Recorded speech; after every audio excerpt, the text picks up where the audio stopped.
avait dit, je suis et mon nom. Il n'y a point d'autre.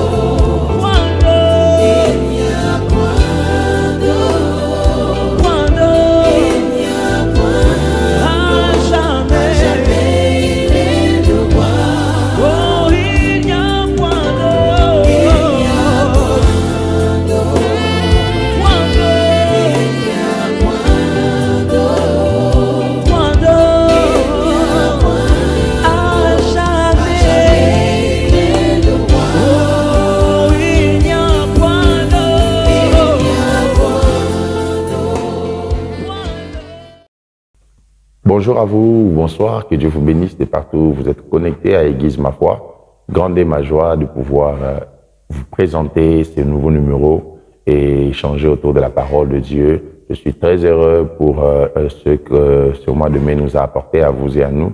Ces instants où nous avons partagé la parole de Dieu, où nous avons été aiguisés au travers de la vie d'un homme, un patriarche de la foi, Abraham. Et nous bénissons Dieu vraiment parce que ces messages, moi-même, je vous assure, m'a beaucoup bouleversé. Ça m'a vraiment permis de voir la marche avec Dieu d'une autre manière et surtout comprendre la puissance de la grâce. Et je bénis Dieu pour toutes les guérisons miraculeuses qui se sont faites par la puissance de la grâce, par les déclarations qui ont été faites la fois passée. Et je suis très heureux parce que je sais que la grâce de Dieu est agissante. Elle coule, elle se manifeste.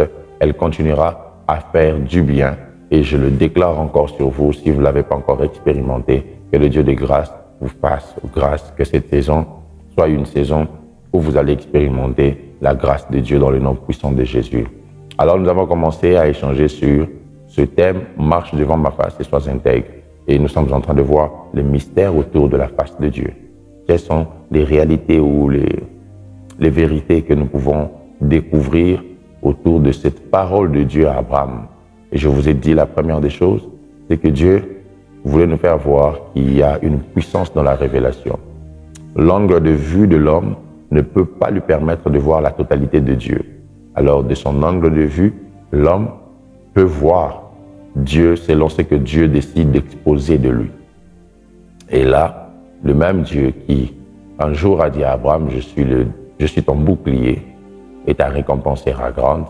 C'est le même Dieu qui dit à Abraham dans Genèse 17, je suis le Dieu tout-puissant. Je suis le Dieu tout-puissant. Le même Dieu. Dieu est Dieu, mais Dieu se révèle à nous différemment selon les épisodes de la vie. Et voilà pourquoi je sens que je dois le dire ainsi. Des fois, certaines souffrances que nous traversons sont là pour que nous sachions ou découvrons que Dieu veut se révéler à nous. Les épreuves viennent pour nous donner des preuves sur l'existence de Dieu. Les épreuves viennent pour nous donner des révélations sur la personne de Dieu. Et la deuxième des choses où nous avons chuté la fois passée, qui se cache derrière la face de Dieu, c'est la grâce. Dans l'Ancienne Alliance, vous le savez bien, le temple était configuré en trois parties. Il y avait le parvis, le lieu saint et le saint des saints. Et de cette configuration, le parvis était accessible à tout le monde. Le lieu saint est accessible à une catégorie de personnes, dont les sacrificateurs.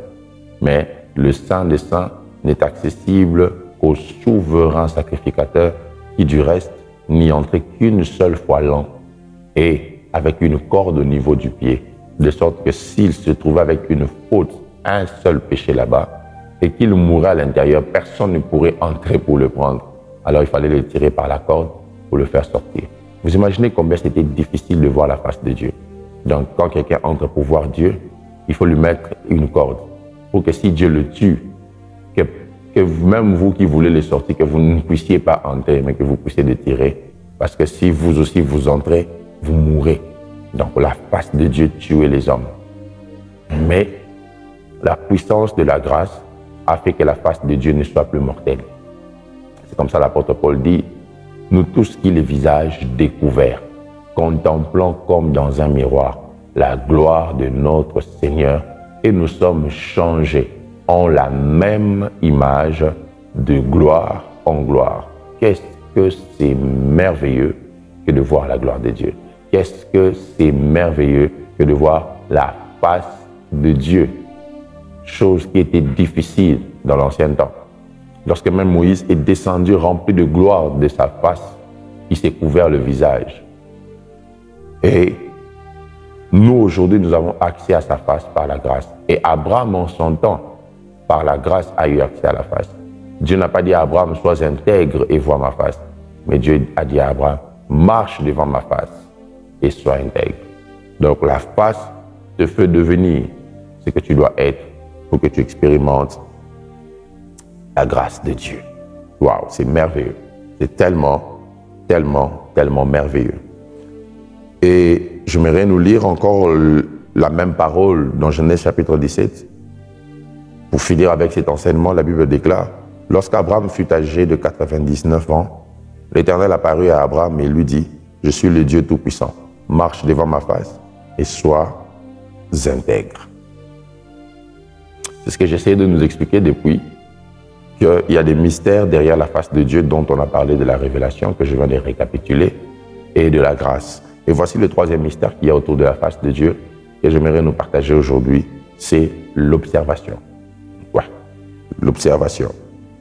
Dieu dit, marche devant ma face. En réalité, dites-moi, est-ce qu'on a besoin de marcher en observant un visage? On ne sera pas perturbé si on marchait en observant un visage. Mais Dieu dit, marche devant ma face, sois intègre. Ça veut dire qu'on ne marche pas parce qu'on sait marcher, mais on marche parce qu'on voit comment marcher. Je répète, on ne marche pas parce qu'on sait marcher, mais on marche parce qu'on sait comment marcher, parce qu'on sait voir comment il veut qu'on marche. Ainsi, David dit dans le psaume chapitre 119, le verset 105, « Ta parole est une lampe à mes pieds et une lumière sur mon sentier. » On ne marche pas parce qu'on a les pieds, mais on marche parce qu'on sait où mettre les pieds. La face de Dieu est génératrice des orientations divines pour chaque destinée. Et marcher devant elle, c'est savoir qu'est-ce que Dieu veut pour moi. Mes frères et sœurs, dans la marche avec Dieu, le plus important, ce n'est pas de marcher. Le plus important, c'est de marcher quand il dit de marcher. Parce qu'on peut marcher sans bouger. Ouais, Dieu peut vous garder sur place. Pendant que vous pensez faire du surplace, vous êtes en train d'avancer. Dites-moi comment est-ce que cette tour autour d'un même mur a fait que le mur puisse tomber. Parce qu'avec Dieu, ce n'est pas la sagesse humaine. Ce n'est pas parce que tu t'es dit, je dois entrer par telle porte. Non.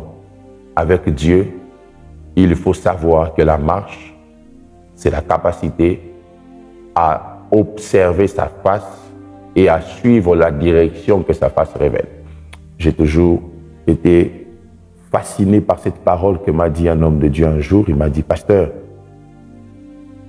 un temps j'étais entré en retraite et je priais, je disais à Dieu, ouvre-moi des portes. Seigneur, ouvre-moi des portes. Seigneur, je veux que tu m'ouvres des portes. Regarde comment je marche. Beaucoup de choses sont fermées au-devant de moi. Et il me dira que Dieu l'a répondu en disant, tu veux que je t'ouvre des portes? Je ne t'ouvrirai pas des portes parce que je suis d'une porte. Donc pendant que lui priait pour dire à Dieu, Seigneur, regarde le ministère, j'ai besoin de connexion, ouvre-moi les portes pour que j'accède à telle personne, que je rencontre telle personne, que mon ministère prenne de l'ampleur. Dieu lui dit, je ne t'ouvre pas des portes parce que je suis une porte. Et très souvent, c'est comme ça que nous prions. Père, ouvre. Père, fais. Père, il veut que tu marches devant sa face. J'aurais été Abraham pour dire, Seigneur, ouvre la maternité. Seigneur, j'ai besoin des enfants, je suis en train de mourir. Seigneur, je suis devenu vieux, je n'ai pas d'enfants. Alors, pourquoi tu m'avais fait une promesse disant que je serais père d'une multitude? Seigneur, je suis en train d'aller mourir. La multitude n'est pas venue. Là, Dieu dit, marche devant ma face. Ça veut dire, ne vois pas ton problème. Vois la solution à ton problème qui est en moi.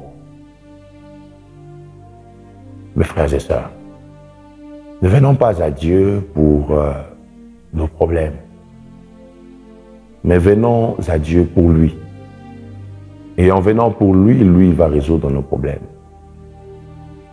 La face de Dieu. La face de Dieu. Quand on sait marcher au-devant de la face de Dieu, alors là, on sait avancer avec Dieu. Ça veut dire qu'on ne devient pas intègre parce qu'on fait des efforts, mais on devient intègre parce que, à force d'observer sa face, ça nous communique cette intégrité. Ça nous influence. Les hommes disent, dis-moi qui tu fréquentes et je te dirai qui tu es. Si tu fréquentes Dieu, tu porteras la nature de Dieu. Si tu fréquentes Dieu, cette intégrité va couler. Elle va couler en toi. Elle va couler en toi. Il suffit que tu observes Jésus pour que ta sainteté grandisse. Ce n'est pas l'ensemble des principes sur la sanctification qui fait grandir la sanctification. Ne fais pas, ne fais pas, ne fais pas.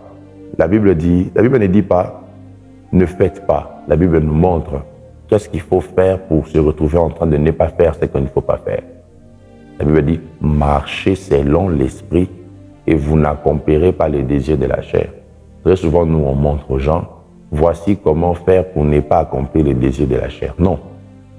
Montrons plutôt qu'est-ce qu'on fait et en faisant ce qu'on fait, automatiquement, personne ne se retrouvera en train de faire ce qu'on ne fait pas. Donc, pour ne pas accomplir les désirs de la chair, tu n'as pas besoin de faire la liste des désirs de la chair. Toi, marche selon l'esprit et tu te retrouveras automatiquement en train de ne pas accomplir les désirs de la chair. Sinon, ça te fera beaucoup de lois, beaucoup de choses à retenir. Et je te rassure, tu feras des erreurs. Mais si tu marches selon l'observation de l'esprit, automatiquement, tu ne te retrouveras pas en train d'accomplir les désirs de la chair. Et enfin, le dernier principe que j'aimerais évoquer, c'est la foi. Dieu dit à Abraham, marche devant ma face et sois intègre. Une autre version dit, marche devant moi et fais ce qui me plaît. Qu'est-ce qui plaît à Dieu? Hébreux chapitre 6 dit, or sans la foi, il est impossible de plaire à Dieu ou de lui être agréable. Donc, je vous ai dit au départ, Abraham était entré dans un abandon de foi.